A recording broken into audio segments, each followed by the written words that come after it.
Price the Lord, praise the Lord. ಒಂದು ಸ್ವಲ್ಪ ಹೊತ್ತು ಕೂತ್ಕೊಳ್ಳೋಣ, ಒಂದೆರಡು ನಿಮಿಷ ಕೂತ್ಕೊಳ್ಳೋಣ. Praise the Lord, hallelujah. ಯೇಸುವೇ ಸ್ತೋತ್ರ, ಯೇಸುವೇ ವಂದನೆ, ಯೇಸುವೇ ಆರಾಧನೆ, ಯೇಸುವೇ ಮಹಿಮೆ. ಹಲ್ಲೆಲೂಯಾ. ತಿಮೋಥೆಯರಿಗೆ ಬರೆದ ಪತ್ರಿಕೆಯಲ್ಲಿ ಫಸ್ಟ್ ತಿಮೋಥಿ ಚಾಪ್ಟರ್ 2 2ನೇ ಅಧ್ಯಾಯ ವಾಕ್ಯ 4-5 ಎರಡು ವಾಕ್ಯವನ್ನು ಓದೋಣ. ಎಲ್ಲ ಮಾನವರು ಸತ್ಯವನ್ನು ಅರಿತು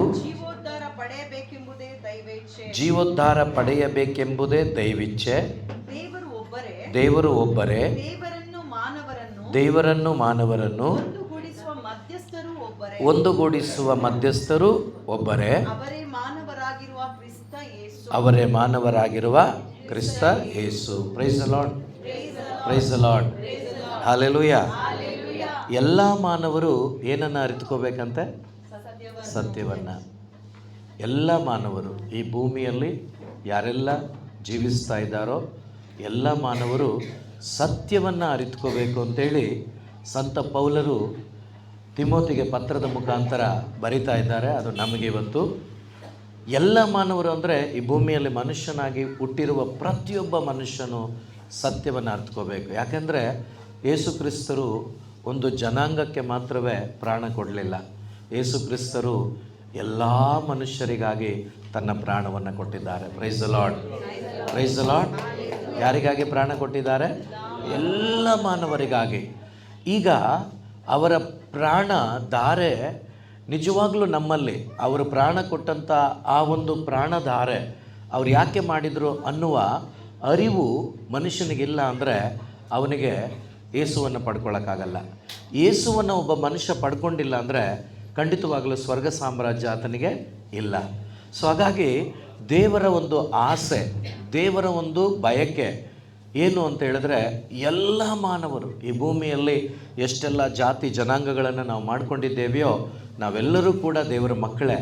ಆದರೆ ಯಾರು ದೇವರನ್ನು ಹೃದಯದಲ್ಲಿ ಸ್ವೀಕಾರ ಮಾಡ್ಕೊಳ್ತಾರೋ ಅವರಿಗೆ ಮಾತ್ರ ಪರಲೋಕ ರಾಜ್ಯಕ್ಕೆ ಹೋಗಲಿಕ್ಕೆ ಸಾಧ್ಯ. ಎಲ್ರಿಗೂ ಅವಕಾಶ ಇದೆ, ಆದರೆ ಯಾರಿಗೆ ಹೋಗ್ಲಿಕ್ಕಾಗತ್ತೆ ಅಂದರೆ ಯೇಸುವನ್ನು ಹೃದಯದಲ್ಲಿ ಸ್ವೀಕಾರ ಮಾಡಿಕೊಂಡ ಆ ವ್ಯಕ್ತಿಗೆ ಮಾತ್ರವೇ ಸಾಧ್ಯ. ಆದ್ದರಿಂದಲೇ ಪೌಲರ ಆಸೆ ಏನು ಅಂದರೆ ಎಲ್ಲ ಮಾನವರು ಸತ್ಯವನ್ನು ಅರಿತುಕೊಳ್ಳಬೇಕು. ಆದರೆ ಯೋಚನೆ ಮಾಡಿ ನೋಡಿ, ಇದೇ ಪೌಲ ಸೌಲನಾಗಿದ್ದಾಗ ಯೇಸುವನ್ನು ದ್ವೇಷಿಸ್ತಾ ಇದ್ದ. ಯೇಸುವನ್ನು ಯಾರೆಲ್ಲ ಪ್ರೀತಿಸ್ತಾ ಇದ್ರೋ ಅವರನ್ನು ಹಿಂಸಿಸ್ತಾ ಇದ್ದ. ಆದರೆ ಈ ಸೌಲನ ಹೃದಯದಲ್ಲಿ ಒಂದು ಸತ್ಯದ ಅರಿವನ್ನು ದೇವರು ಕೊಟ್ಟರು. ಈ ಸೌಲನ ಹೃದಯದಲ್ಲಿ ಆ ಜೀವ ಅನುಭವ ಆಯಿತು. ಯೇಸು ಕ್ರಿಸ್ತರೊಂದಿಗೆ ಒಂದು ಎನ್ಕೌಂಟರ್ ಆಯಿತು. ಆಗ ಈ ಮನುಷ್ಯನ ಜೀವನ ಬದಲಾಯಿತು. ಈ ಮನುಷ್ಯನಲ್ಲಿ ಯೇಸುವಿನ ಪ್ರೀತಿ ಅನುಭವ ಆಯಿತು. ಯೇಸುವಿನ ಪ್ರೀತಿಯ ಅನುಭವ ಆದ ಮೇಲೆ ಪೌಲ ಈ ಪತ್ರದ ಮುಖಾಂತರ ಆತನ ಬಯಕೆ ಏನು ಅಂತ ಹೇಳ್ತಾ ಇದ್ದಾನೆ. ಎಲ್ಲ ಮಾನವರು ನಾನು ಪಡ್ಕೊಂಡಿದ್ದೀನಿ, ನೀವು ಪಡ್ಕೋಬೇಕು. ನಾನು ಅನುಭವಿಸ್ತಾ ಇದ್ದೀನಿ, ನೀವು ಅನುಭವಿಸಬೇಕು. ನೋಡಿ ಅವನ ಆಸೆ. ಅದೇ ಪ್ರಕಾರ ನಮ್ಮಲ್ಲೂ ಕೂಡ ಈ ಆಸೆ ಇರಬೇಕು. ನಾನು ಯೇಸುವನ್ನು ಸ್ವೀಕಾರ ಮಾಡ್ಕೋಬೇಕು, ಯೇಸುವಿನೊಂದಿಗೆ ಜೀವಿಸಬೇಕು. ಮಾತ್ರವಲ್ಲ, ಈ ಲೋಕದಲ್ಲಲ್ಲ, ನಾನು ಇಲ್ಲಿಂದ ಪರಲೋಕ ರಾಜ್ಯಕ್ಕೆ ಅವರೊಂದಿಗೆ ಜೀವಿಸಬೇಕು ಅನ್ನುವ ಆ ಒಂದು ಬಯಕೆ, ಆ ಒಂದು ತವಕ ನಮ್ಮ ಒಬ್ಬೊಬ್ಬರಿಗೆ ಇರಬೇಕು. ಅದು ಆಗೋದು ಯಾವಾಗ ಅಂದರೆ ಯೇಸು ನಮ್ಮೊಳಗಡೆ ಜೀವಿಸುವಾಗ. Praise the Lord, praise the Lord. ಇವತ್ತು ಕ್ರೈಸ್ತರು ಅನಿಸ್ಕೊಂಡ ಎಲ್ಲರಲ್ಲೂ ಕೂಡ ಈ ಬಯಕೆ ಇಲ್ಲ. ಏನೋ ಚರ್ಚ್ಗೆ ಹೋಗಬೇಕು, ಏನೋ ಭಾನುವಾರ ಹೋಗಿ ಬರಬೇಕು, ಅಥವಾ ಸಂಜೆ ಒಂದು ಪ್ರೇಯರ್ ಮಾಡಬೇಕು, ಇಷ್ಟರಲ್ಲೇ ಮುಗಿಸ್ಬಿಡ್ತಾ ಇದ್ದಾರೆ ಅವರ ಜೀವನವನ್ನು. ಇದರಿಂದ ಖಂಡಿತ ಸ್ವರ್ಗ ಸಿಗಲ್ಲ. ಯಾಕೆಂದರೆ ದೇವರ ವಾಕ್ಯ ಭಾಳ ಸ್ಪಷ್ಟವಾಗಿ ಹೇಳ್ತಾ ಇದೆ, ಸತ್ಯವನ್ನು ಅರಿತು ಅಂದರೆ ಯೇಸುವನ್ನು ಅರಿತುಕೊಂಡು. Hallelujah, hallelujah. ಹಾಗಾದರೆ ಸತ್ಯವನ್ನು ಅರಿತು ಅಂದರೆ ಯೇಸುವನ್ನು ಅರಿಯುವಂಥದ್ದು. ಯೇಸುವನ್ನು ಅರಿಯುವಂಥದ್ದು ಅಂದರೆ ಬುದ್ಧಿಯಲ್ಲಿ ದೇವರು ಅಂತ ತಿಳ್ಕೊಳ್ಳೋದಲ್ಲ, ಹೃದಯದಲ್ಲಿ ಅನುಭವದೊಂದಿಗೆ ಅವರು ನನಗೆ ದೇವರಾಗಿರಬೇಕು. ಆ ಜೀವನ ನಿಜವಾದ ಒಂದು ಕ್ರಿಸ್ತಿಯ ಜೀವನ. ಅಂಥ ಜೀವನವನ್ನು ದೇವರು ಬಯಸ್ತಾರೆ. ಸೊ ಆದ್ದರಿಂದ ಇನ್ನೊಂದು ಸರಿ ನಾನು ಓದ್ತೇನೆ ನೋಡಿ. ಎಲ್ಲ ಮಾನವರು ಸತ್ಯವನ್ನು ಅರಿತು ಜೀವೋದ್ಧಾರ ಪಡೆಯಬೇಕೆಂಬುದೇ ದೇವರ ಇಚ್ಛೆ. ನೋಡಿ, ತಂದೆ ದೇವರ ಇಚ್ಛೆ ಆದಾಮನ ಮುಖಾಂತರ ಎಲ್ಲ ಸತ್ತೋದ್ರು. ಈಗ ಸತ್ತು ಹೋದ ಪ್ರತಿಯೊಬ್ಬರಿಗೆ ಏನು ಬೇಕು? ಜೀವ ಬೇಕು. Price the Lord, praise the lord. ಈ ಸತ್ತು ಹೋದ ಪ್ರತಿಯೊಬ್ಬ ಮನುಷ್ಯನಿಗೆ ಜೀವ ಬೇಕು. ಜೀವ ಬಂದರೆ ಮಾತ್ರನೇ ಸ್ವರ್ಗಕ್ಕೆ ಹೋಗೋಕ್ಕಾಗೋದು. ಈಗ ಜೀವ ಕೊಡಲಿಕ್ಕೆ ಬೇರೆ ಯಾರೂ ಇಲ್ಲ. ಆದ್ದರಿಂದ ದೇವರು ಏನು ಮಾಡಿದ್ರು? ತಾನೇ ವಾಕ್ಯವಾಗಿದ್ದಂಥ ದೇವರು ತಾನೇ ಯೇಸುವಾಗಿ ಭೂಮಿಗೆ ಬಂದರು. ಭೂಮಿಗೆ ಬಂದು ಏನು ಮಾಡಿದರು? ತನ್ನ ಪ್ರಾಣವನ್ನು ನನಗಾಗಿ ಅವರು ಅರ್ಪಿಸುವುದರ ಮುಖಾಂತರ, ನನಗೆ ಜೀವ ಕೊಡುವುದರ ಮುಖಾಂತರ, ನನ್ನ ಆತ್ಮಕ್ಕೆ ಒಂದು ಜೀವವನ್ನು ಕೊಡುವುದರ ಮುಖಾಂತರವಾಗಿ ನನ್ನನ್ನು ಮತ್ತೊಮ್ಮೆ ಅವರ ಮಗನಾಗಿ, ಅವರ ಮಗಳಾಗಿ ಆಯ್ಕೆ ಮಾಡಿಕೊಂಡ್ರು. ಆದರೆ ಇದು ಯಾರು ಅನುಭವಿಸ್ಲಿಕ್ಕಾಗತ್ತೆ ಅಂದರೆ, ಯೇಸು ಬಂದದ್ದು ನನಗೋಸ್ಕರ, ಸತ್ತದ್ದು ನನಗೋಸ್ಕರ, ಪುನರುತ್ಥಾನ ಆಗಿದ್ದು ಕೂಡ ನನಗೋಸ್ಕರ ಅಂತ ಯಾರಿಗೆ ಕನ್ವಿಕ್ಷನ್ ಆಗುತ್ತೋ ಅವರು ಮಾತ್ರ ಎಕ್ಸ್ಪೀರಿಯನ್ಸ್ ಮಾಡೋಕ್ಕಾಗತ್ತೆ, ಎಲ್ರಿಗೂ ಅಲ್ಲ. Price the lord. ಯಾರಿಗೆ ಎಕ್ಸ್ಪೀರಿಯನ್ಸ್ ಮಾಡೋಕ್ಕಾಗುತ್ತೋ ಅವರಿಗೆ ಮಾತ್ರ ಬದುಕಲಿಕ್ಕಾಗತ್ತೆ. ಮಾತ್ರವಲ್ಲ, ಅವರ ಒಳಗಡೆ ಇರುವ ಯೇಸುವನ್ನು ಇನ್ನೊಬ್ಬರಿಗೆ ಹಂಚಲಿಕ್ಕೆ ಆಗುತ್ತೆ. ಇಲ್ಲಿ ಸಂತ ಪೌಲರು ಕೂಡ 2ನೇ ಕೊರಿಂಥ, 2 ಕೊರಿಂಥಿಯನ್ಸಲ್ಲಿ 5ನೇ ಅಧ್ಯಾಯದಲ್ಲಿ 15ನೇ ವಾಕ್ಯ, 2 ಕೊರಿಂಥಿಯನ್ಸ್ ಚಾಪ್ಟರ್ 5 ವರ್ಸಸ್ 15, ಅದರಲ್ಲಿ ವಾಕ್ಯ ಹೇಳುತ್ತೆ, ಸರ್ವರಿಗಾಗಿ ಯೇಸು ಸ್ವಾಮಿ ತನ್ನ ಪ್ರಾಣವನ್ನು ತ್ಯಾಗ ಮಾಡಿದರು. ಪರಿಣಾಮವಾಗಿ ಇನ್ನು ಮುಂದೆ ಜೀವಿಸುವವರು ತಮಗಾಗಿ ಜೀವಿಸದೆ ಸತ್ತು ಪುನರುತ್ಥಾನರಾದ ಯಾರಿಗಾಗಿ ಜೀವಿಸಬೇಕು? ಜೋರಾಗಿ, ಯಾರಿಗಾಗಿ ಜೀವಿಸಬೇಕು? ಈಗ ನೋಡಿ, ಸಂತ ಪೌಲರಿಗೆ ಯೇಸುವಿನ ಪರಿಚಯ ಆದಮೇಲೆ ಅವರ ಚರಿತ್ರೆ ನಾವು ಓದುವುದಾದರೆ ಅವರು ಜೀವಿಸಿದ್ದು ಯೇಸುವಿಗಾಗಿ. Praise the Lord, hallelujah. ಈಗ ನಾವೆಲ್ಲ ಕ್ರೈಸ್ತರು. ಒಂದು ಸರಿ ಆಲೋಚನೆ ಮಾಡಿ ಹೇಳಿ, ನಾವು ಬದುಕ್ತಾ ಇರೋದು ಯಾರಿಗಾಗಿ? ನೋಡಿ, ನಮಗೆ ಬರಲ್ಲ, ಬಾಯಿಂದ ಬೋಲ್ಡಾಗಿ ಹೇಳಲಿಕ್ಕಾಗಲ್ಲ ನಮಗೆ. ಏನಂತ? ನಾನು ಯೇಸುಗಾಗಿ ಬದುಕ್ತಾ ಇದ್ದೇನೆ ಅಂತ ಹೇಳೋಕ್ಕಾಗಲ್ಲ. ಯಾಕಂದರೆ ನಾವು ಬದುಕ್ತಾ ಇಲ್ಲ. ಸಂತ ಪೌಲರು ಭಾಳ ಬೋಲ್ಡಾಗಿ ಧೈರ್ಯವಾಗಿ ಹೇಳ್ತಿದ್ದಾರೆ, ಸರ್ವರಿಗಾಗಿ ಯೇಸು ಪ್ರಾಣತ್ಯಾಗ ಮಾಡಿದರು. ಆ ಸರ್ವರಲ್ಲಿ ನಾನು ಒಬ್ಬ. ಅದಕ್ಕೆ ಅವರು ಧೈರ್ಯವಾಗಿ ಹೇಳ್ತಾರೆ, ಪಾಪಿಗಳಲ್ಲಿ ಮಹಾಪಾಪಿ ನಾನು. ಈ ಪಾಪಿಗೋಸ್ಕರ ಯೇಸು ತನ್ನ ಪ್ರಾಣವನ್ನು ಕೊಟ್ಟರು. ಅವರು ಪ್ರಾಣ ಕೊಟ್ಟಿದ್ದರಿಂದ ನಾನೀಗ ಜೀವಿಸ್ತಾ ಇದ್ದೇನೆ. ಆದ್ದರಿಂದ ಇನ್ನು ಮೇಲೆ ನಾನು ಜೀವಿಸೋದಾದರೆ ಪಾಪಿಯಾದ ನನ್ನನ್ನು ಪರಿಶುದ್ಧನಾಗಿ ಮಾಡಿದ, ಪಾಪದಿಂದ ಬಿಡುಗಡೆ ಮಾಡಿದ, ನರಕದಲ್ಲಿದ್ದ ನನ್ನನ್ನು ಸ್ವರ್ಗಕ್ಕೆ ಬಾಧ್ಯಸ್ಥನಾಗಿ ಮಾಡಿದ, ತಂದೆ ದೇವರ ಪ್ರೀತಿಗೆ ನನ್ನನ್ನು ಕರೆತಂದ, ಆ ತಂದೆಗೆ ಮಗನಾಗಿ ಮಾರ್ಪಡಿಸಿದ ಆ ಯೇಸುಗಾಗಿ ನಾನು ಇನ್ನು ಮೇಲೆ ಜೀವಿಸ್ತೇನೆ. Hallelujah, hallelujah. ಇದು ಯಾಕೆಂದರೆ ಇದನ್ನು ಧ್ಯಾನ ಮಾಡಿ ನೀವು ಈಗಲೇ ಧ್ಯಾನ ಮಾಡಲಿಕ್ಕಾಗಲ್ಲ.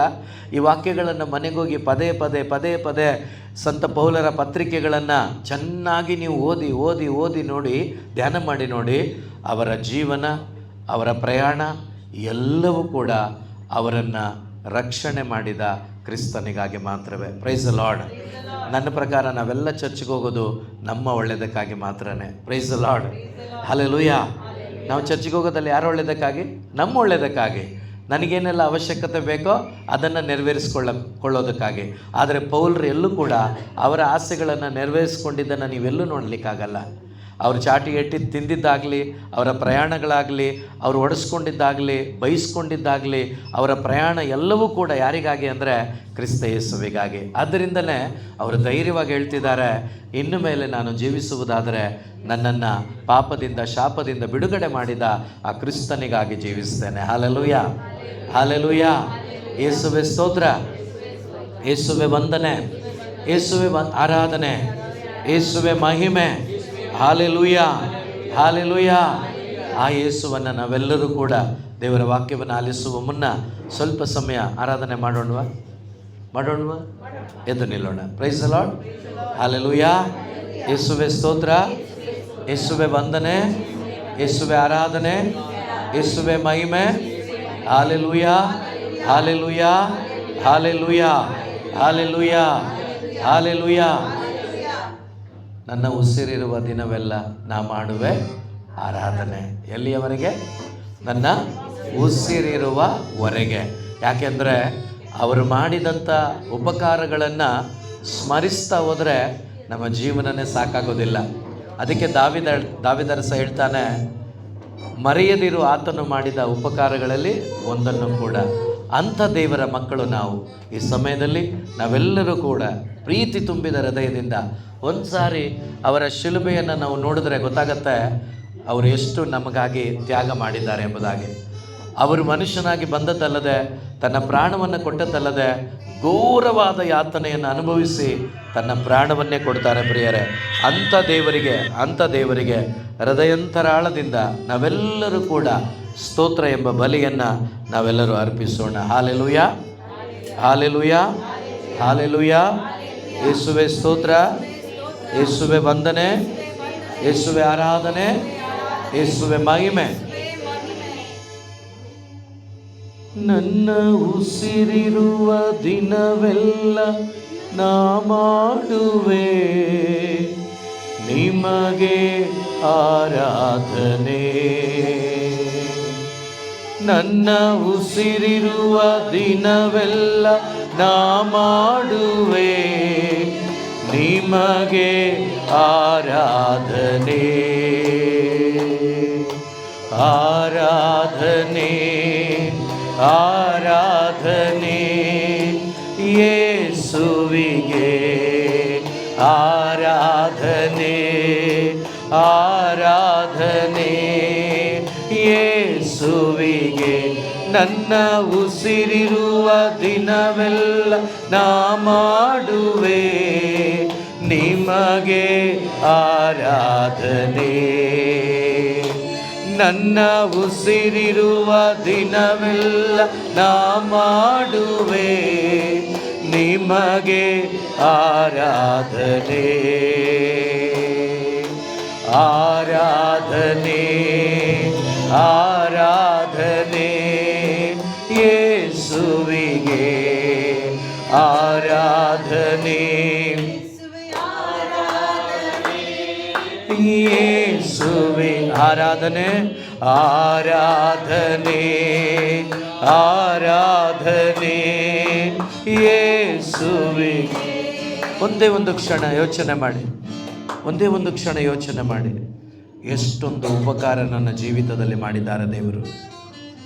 ಪ್ರತಿದಿನ ಎಷ್ಟೇ ತಪ್ಪುಗಳನ್ನು ಪಾಪಗಳನ್ನು ಮಾಡಿದರೂ ಕೂಡ ನನ್ನನ್ನು ಪ್ರತಿ ಕ್ಷಣ ಪ್ರತಿದಿನ ನನ್ನನ್ನು ಕ್ಷಮಿಸಿ, ಕ್ಷಮೆ ಕೇಳದಿದ್ದರೂ ನನ್ನನ್ನು ಕ್ಷಮಿಸಿ ಉಳಿಸಿ ನನ್ನನ್ನು ಮುನ್ನಡೆಸ್ತಾ ಇದ್ದಾರೆ. ಆ ದೇವರ ಮುಂದೆ ನಾವೆಲ್ಲರೂ ಕೂಡ ನಿಂತಿದ್ದೇವೆ ಪ್ರೀತಿ ತುಂಬಿದ ಹೃದಯದಿಂದ.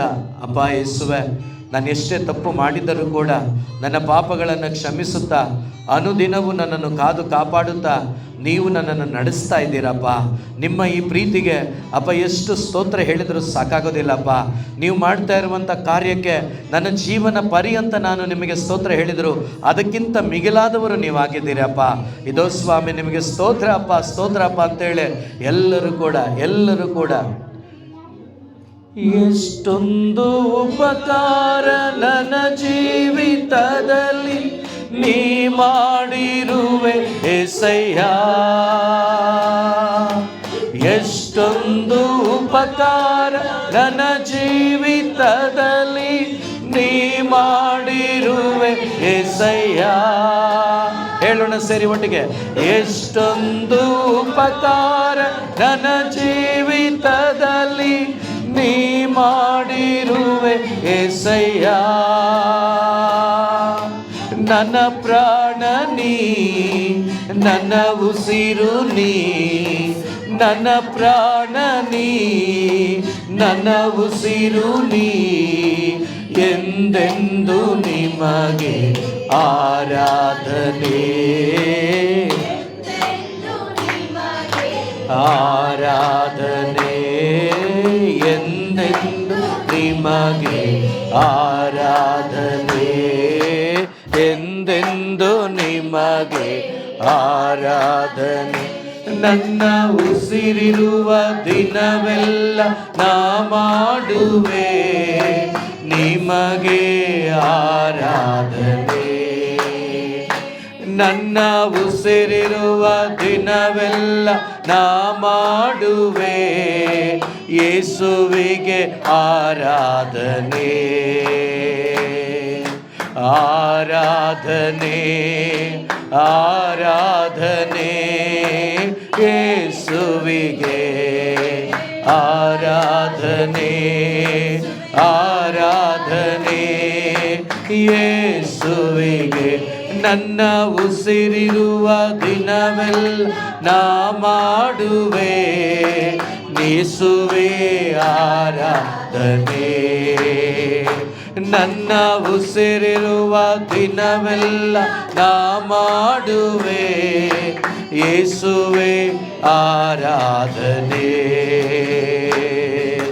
ಆರಾಧನೆ ಆರಾಧನೆ ಯೇಸುವಿಗೆ ಆರಾಧನೆ ಆರಾಧನೆ ಯೇಸುವೆ. ಎಷ್ಟೋ ಬಾರಿ ಬಲವಿಲ್ಲದ ಅವಸ್ಥೆಗಳಲ್ಲಿ ನಾವು ಹಾದು ಹೋಗಿದ್ದೇವೆ. ಎಷ್ಟೋ ಬಾರಿ ರೋಗಗ್ರಸ್ತರಾಗಿ, ಎಷ್ಟು ಬಾರಿ ಸೋತು ಹೋದವರಾಗಿ, ಜೀವನವೇ ಬೇಡ ಎಂಬ ಆ ಒಂದು ಸಂದರ್ಭಗಳನ್ನು ಅನುಭವಿಸಿದ್ದೇವೆ. ಇದು ಯೇಸುವಿನ ಒಂದೊಂದು ಮಾತುಗಳು ನಮಗೆ ಬಲವನ್ನು ಕೊಡುತ್ತದೆ. ಯೇಸುವಿನ ಸಾನ್ನಿಧ್ಯ ನಮ್ಮನ್ನು ಬಲಪಡಿಸುವಂಥದ್ದಾಗಿದೆ. ಯೇಸು ನಮ್ಮ ಮಧ್ಯದಲ್ಲಿ ಇದ್ದಾರೆ. ಪ್ರಿಯ ಸಹೋದರ ಸಹೋದರಿ, ಯೇಸು ಜೀವಂತ ದೇವರಾಗಿದ್ದಾರೆ. ಇದೋ ಅಂದು ಪ್ರೇಷಿತರು ಬಲಹೀನರಾಗಿದ್ದಾಗ, ಅವರೆಲ್ಲರೂ ಭಯಭೀತರಾಗಿದ್ದಾಗ ಅವರೊಬ್ಬೊಬ್ಬರನ್ನು ಬಲಪಡಿಸಿದವರು ಯೇಸುವಾಗಿದ್ದಾರೆ. ಅದೇ ಯೇಸು ಇವತ್ತು ನನ್ನನ್ನು ನಿಮ್ಮನ್ನು ಬಲಪಡಿಸುವಂಥವರಾಗಿದ್ದಾರೆ.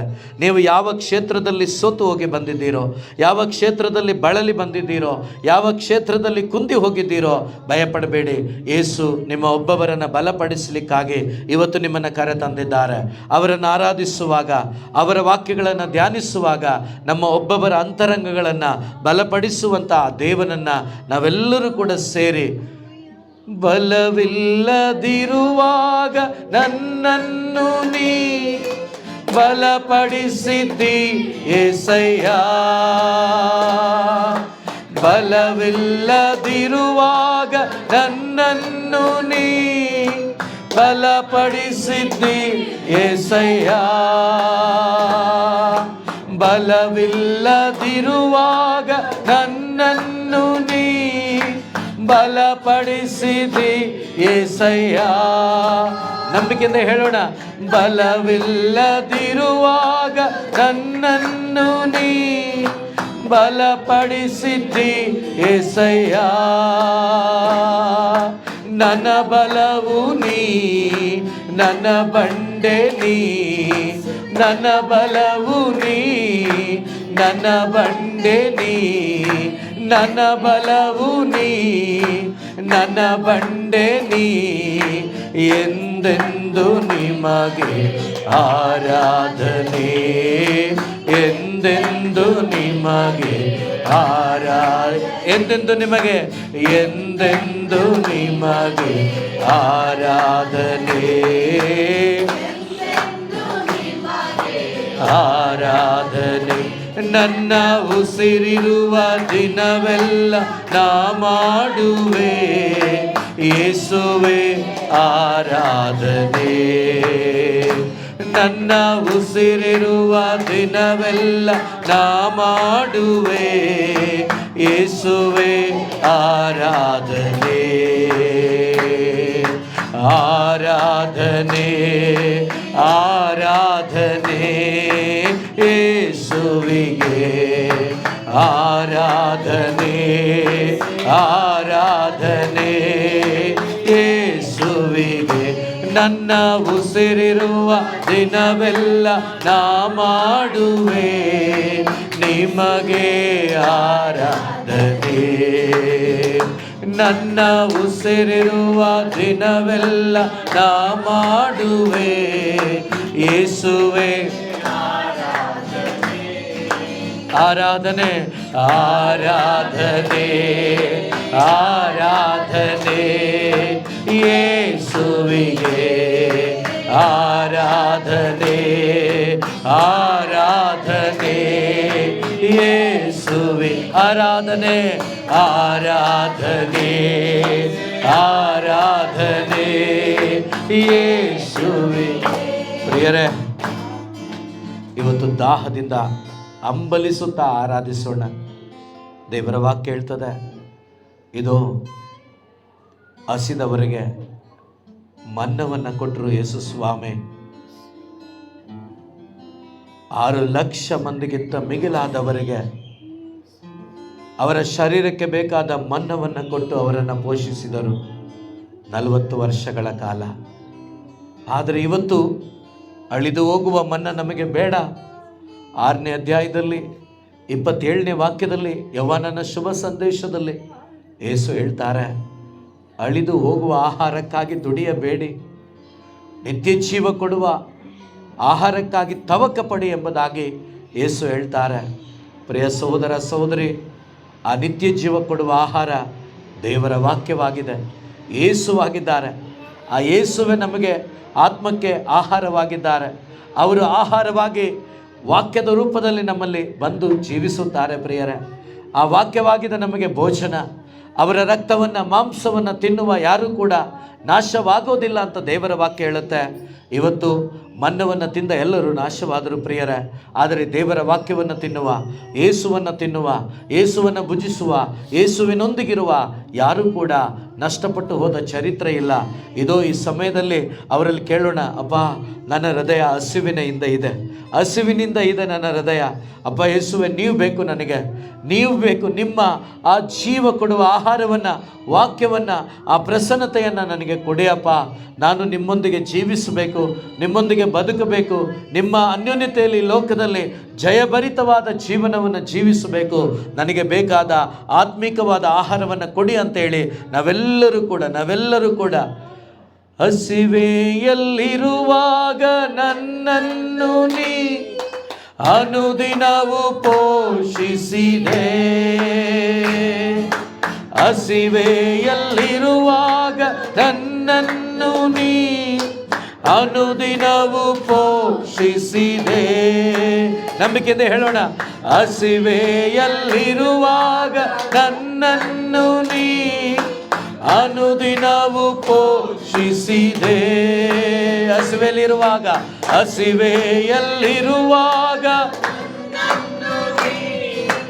ಅನುದಿನವೂ ಪೋಷಿಸಿದೆ.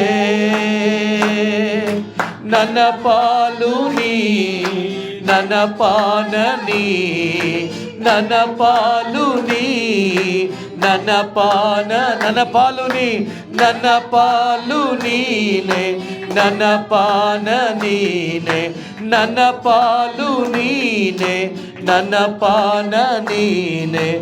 ಎಂದೆಂದು ನಿಮಗೆ ಆರಾಧನೆ, ಎಂದೆಂದು ನಿಮಗೆ ಆರಾಧನೆ. ನನ್ನ ಉಸಿರಿರುವ ದಿನವೆಲ್ಲ ನಾ ಮಾಡುವೆ ಯೇಸುವೆ ಆರಾಧನೆ. ನನ್ನ ಉಸಿರಿರುವ ದಿನವೆಲ್ಲ ನಾ ಮಾಡುವೆ ಯೇಸುವೆ ಆರಾಧನೆ. ಆರಾಧನೆ ಆರಾಧನೆ ಯೇಸುವಿಗೆ, ಆರಾಧನೆ ಆರಾಧನೆ ಯೇಸುವಿಗೆ, ಆರಾಧನೆ ಆರಾಧನೆ ಯೇಸುವಿಗೆ. ಆರಾಧಿಸೋಣ ಎಲ್ಲರೂ. ಆರಾಧನೆ ಆರಾಧನೆ ಯೇಸುವಿಗೆ. Hallelujah hallelujah hallelujah hallelujah hallelujah hallelujah hallelujah hallelujah hallelujah. ಎಲ್ಲರೂ ಸ್ತುತಿಸೋಣ. Hallelujah hallelujah hallelujah hallelujah. ಯೇಸುವೇ ಸ್ತೋತ್ರ. Hallelujah hallelujah hallelujah hallelujah hallelujah hallelujah hallelujah. ಯೇಸುವೇ ಸ್ತೋತ್ರ ಸ್ತೋತ್ರ ಸ್ತೋತ್ರ ಸ್ತೋತ್ರ ಸ್ತೋತ್ರ ಸ್ತೋತ್ರ ಸ್ತೋತ್ರ ಸ್ತೋತ್ರ ಸ್ತೋತ್ರ ಸ್ತೋತ್ರ ಸ್ತೋತ್ರ ಸ್ತೋತ್ರ ಸ್ತೋತ್ರ ಸ್ತೋತ್ರ. Hallelujah hallelujah. Praise the Lord, praise the Lord. Hallelujah hallelujah. ಯೇಸುವೇ ಸ್ತೋತ್ರ. ದೇವರ ವಾಕ್ಯ ಹೇಳ್ತದೆ 53ನೇ ಯೆಶಾಯನ ಗ್ರಂಥದಲ್ಲಿ ವಾಕ್ಯ 3, 4, 5 3 ವಾಕ್ಯಗಳನ್ನು ನಾನು ಓದ್ತೇನೆ. ಧಿಕ್ಕರಿಸಲ್ಪಟ್ಟವನು ಮನುಜರಿಂದ ತಿರಸ್ಕೃತನು, ದುಃಖಕ್ರಾಂತನು, ಕಷ್ಟ ಸಂಕಟ ಅನುಭವಿಸಿದವನು, ನೋಡಿದವರು ಮುಖ ತಿರುಗಿಸುವಷ್ಟು ನಿಂದಕನು, ನಾವು ಲಕ್ಷ್ಯಕ್ಕೂ ತೆಗೆದುಕೊಳ್ಳಲಿಲ್ಲ ಆತನನ್ನು, ನಿಜವಾಗಿ ವಹಿಸಿಕೊಂಡನಾತ ನಮ್ಮ ಬಾಧೆಗಳನ್ನು, ಹೊರೆಯಂತೆ ಒತ್ತನಾತ ನಮ್ಮ ಕಷ್ಟ ಸಂಕಟಗಳನ್ನು, ನಾವು ಭಾವಿಸಿದ್ದಾದರೂ ಏನು, ಆತ ದೇವರಿಂದ ಬಾಧಿತನೆಂದು, ದಂಡನೆಗೆ ಗುರಿಯಾದವನು ತಿರಸ್ಕೃತನಾದವನೆಂದು, ಗಾಯಗೊಂಡನಾತ ನಮ್ಮ ಪಾಪಗಳ ನಿಮಿತ್ತ, ಜರ್ಜರಿತನಾದ ನಮ್ಮ ದ್ರೋಹಗಳ ದೆಸೆಯಿಂದ, ಶಿಕ್ಷೆಗೊಳಗಾದ ನಮ್ಮ ರಕ್ಷೆಗಾಗಿ, ಪೆಟ್ಟು ತಿಂದ ನಮ್ಮ ಸ್ವಸ್ಥತೆಗಾಗಿ. ಪ್ರಿಯ ಸಹೋದರ ಸಹೋದರಿ, ಯೆಶಾಯನ ಮುಖಾಂತರವಾಗಿ ಯೇಸುವಿನ ಆ ಮರಣ ಯಾತನೆಯನ್ನು ಎಷ್ಟು ಸುಂದರವಾಗಿ ಪವಿತ್ರಾತ್ಮರು ಬರೆಸಿಟ್ಟಿದ್ದಾರೆ. ಇದೆಲ್ಲವೂ ಕೂಡ ಯಾರಿಗಾಗಿ ಅಂದರೆ ನನಗೋಸ್ಕರ, ನಿಮಗೋಸ್ಕರ. ಯೋಚನೆ ಮಾಡಿ. ಧಿಕ್ಕರಿಸಲ್ಪಟ್ಟವನು ಮನುಜರಿಂದ ತಿರಸ್ಕೃತನು, ದುಃಖಕ್ರಾಂತನು, ಕಷ್ಟ ಸಂಕಟ ಅನುಭವಿಸಿದವನು, ನೋಡಿದವರು ಮುಖ ತಿರುಗಿಸುವಷ್ಟು ನಿಂದಕನು, ನಾವು ಲಕ್ಷ್ಯಕ್ಕೆ ತೆಗೆದುಕೊಳ್ಳಲಿಲ್ಲ ಆತನನ್ನು. ಪ್ರಿಯರೇ, ಆತನು ಈ ರೀತಿ ಮನುಷ್ಯನು ನೋಡಲಿಕ್ಕೂ ಕೂಡ ಸಾಧ್ಯವಾಗದಷ್ಟು ಮಟ್ಟಿಗೆ ವಿಕಾರವಾಗಿ ಮಾರ್ಪಟ್ಟರು ಶಿಲುಬೆಯಲ್ಲಿ. ಯಾರಿಗಾಗಿ? ನನಗಾಗಿ.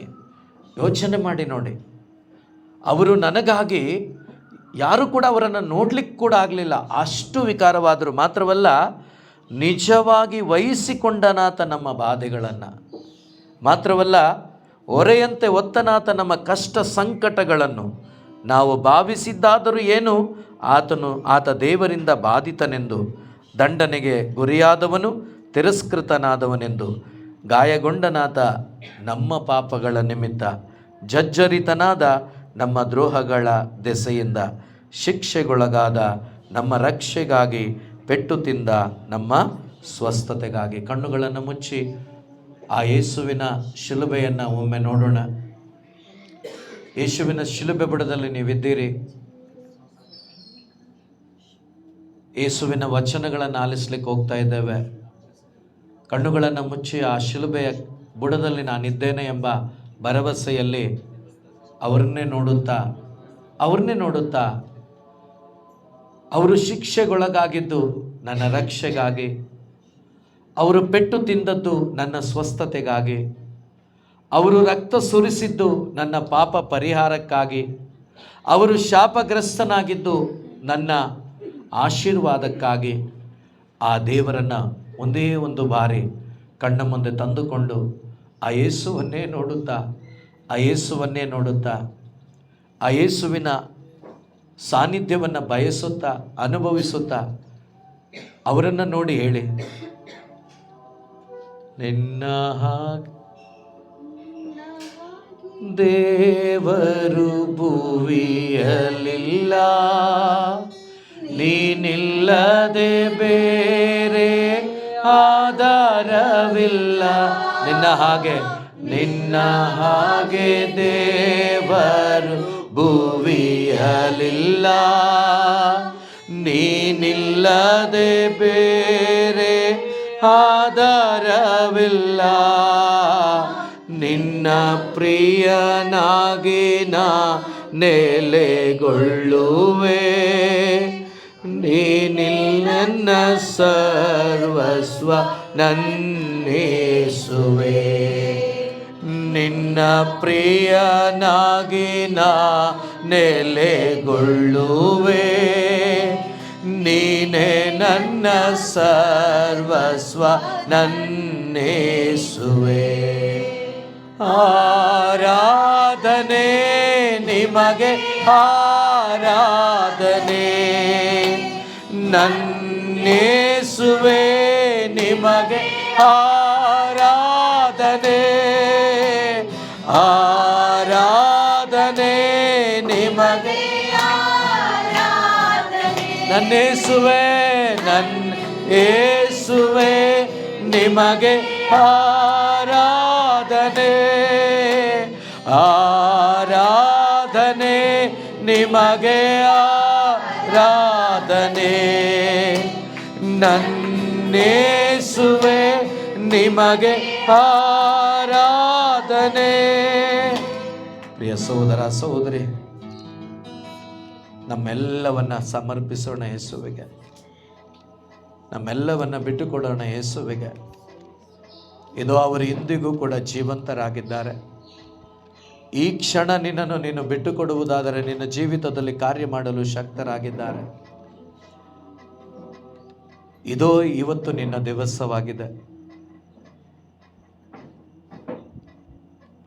ಆ ಸಮಾರಿಯ ಸ್ತ್ರೀ ಬಿಟ್ಟುಕೊಟ್ಟಳು ತನ್ನ ಜೀವಿತವನ್ನ. ಆ ಕ್ಷಣವೇ, ಆ ದಿನವೇ ಆ ಮಗಳ ಜೀವಿತವನ್ನ ಬದಲಾಯಿಸಿದ ದೇವರು ಇದು ನಿನ್ನ ಮುಂದೆ ಇದ್ದಾರೆ. ಅವರಿಗೆ ಹೇಳು, ನನ್ನೆಲ್ಲವನ್ನೂ ನಾ ಸಮರ್ಪಿಸುವೆ, ಶುದ್ಧೀಕರಿಸು ನಿನ್ನ ವಾಕ್ಯದಿಂದಲೇ. ಕೇಳೋಣ. ನನ್ನೆಲ್ಲವನ್ನೂ ನಾ ಸಮರ್ಪಿಸುವೆ, ಶುದ್ಧೀಕರಿಸು ನಿನ್ನ ವಾಕ್ಯದಿಂದಲೇ. ನಿನ್ನ ಚಿತ್ತದಂತೆ ನನ್ನ ನಡೆಸು ನೀ, ಪವಿತ್ರಾತ್ಮರಿಂದ ನನ್ನ ತುಂಬಿಸು ನೀ. ನಿನ್ನ ಚಿತ್ತದಂತೆ ನನ್ನ ನಡೆಸು ನೀ, ಪವಿತ್ರಾತ್ಮರಿಂದ ನನ್ನ ತುಂಬಿಸು ನೀ. ಆರಾಧನೆ ನಿಮಗೆ. ನಿನ್ನ ಮಧ್ಯದಲ್ಲಿ ನಿನ್ನ ಮುಂದೆ ಯೇಸು ಇದ್ದಾರೆ. ನಿಮಗೆ ಆರಾಧನೆ, ಆರಾಧನೆ, ಆರಾಧನೆ. ನನ್ನೇಸುವೆ ನಿಮಗೆ ಆರಾಧನೆ. ಆರಾಧಿಸೋಣ. ಆರಾಧನೆ ನಿಮಗೆ. ನನ್ನೇಸುವೆ, ನನ್ನ ಯೇಸುವೆ ನಿಮಗೆ ಆರಾಧನೆ. Hallelujah, amen. Hallelujah, hallelujah, amen. Hallelujah, hallelujah, amen. Hallelujah, hallelujah, amen. Hallelujah, hallelujah, hallelujah, hallelujah, hallelujah. ಸ್ತುತಿಸಿ ಪ್ರಾರ್ಥಿಸೋಣ ಪ್ರಿಯರೇ, ಸ್ತುತಿಸಿ ಪ್ರಾರ್ಥಿಸೋಣ. Hallelujah, hallelujah, hallelujah, hallelujah, hallelujah, hallelujah,